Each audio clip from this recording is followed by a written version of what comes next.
One of the best possible ways to make sure we pay appropriate prices for the items that we buy is through verifying what we pay and verifying on the cash disbursement side. So we're going to look a little bit about that right now. And in most cases, the property managers have good controls over cash disbursements. But there are situations where they're doing a large number of transactions and bills can be paid by the wrong building and bills can be duplicately paid. So we want to try to have systems in place to do our best possible way to protect your property and make sure we only pay the appropriate bills at the appropriate time.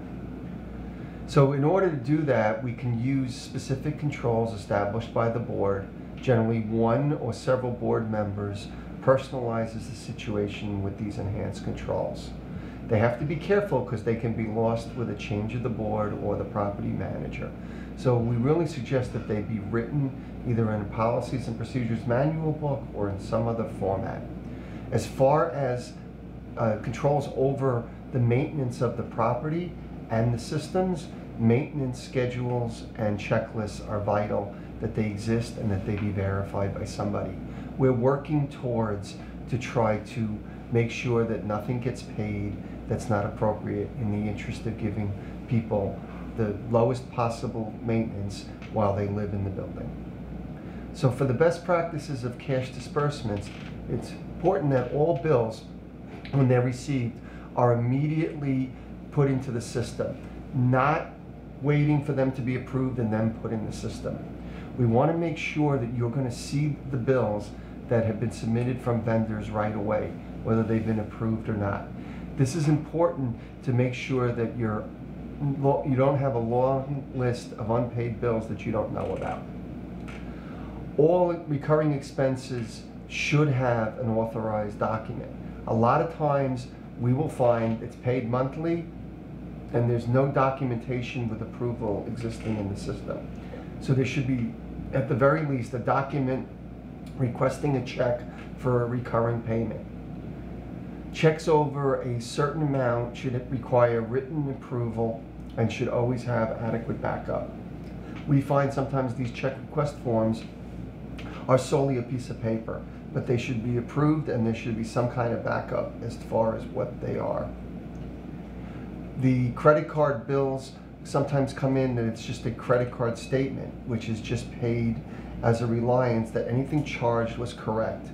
The actual invoices should be attached to the bill to verify that each item was bought and went through a separate approval process. We need to make sure that we have backup documentation within a set period of time and it's all evaluated. When things are missing, the process should stop and the bill not be paid until the backup comes. And if it's taking too long, these bills should be questioned. There should be a log or a folder of maintaining all of the invoices lacking complete documentation and make sure that those are verified because those are susceptible transactions. There should always be, when it's time to pay bills, a list of invoices that have been approved and their documentation is complete, that they can be presented for payment. And this is an important one to make sure that the evidence includes choices were made of which ones to pay. There was the approval process existed and we're monitoring our cash flow to make sure we have sufficient money to pay all of our bills. The remainder of unpaid bills would just be sitting in an outstanding bill file. Invoices that are ready for payment should have written approval from a person who doesn't have the authority to sign checks. This is standard segregation of duties. We find that written approval is many times missing, that we rely on the check signature as written approval. But our concern is that the check signer may or may not receive all the documentation along with it, verify it. They may end up signing based upon trust, and we want to make sure that your bills are the ones that are paid are adequately approved. We wonder whether there could be financial pressures put on people to just follow the system, and we want to make sure that you have safeguards in place that bills are not paid without the proper approval process. We want to make sure that there's a subsequent review on emergency expenses to verify that it was actually an emergency and also that it was proper amounts were paid. Try to remember that delays in paperwork suggest that an issue with an invoice or a breakdown in the process. These end up being issues that really need to be addressed, because once the full system is in place, everything will move forward much smoother and more protective of the board.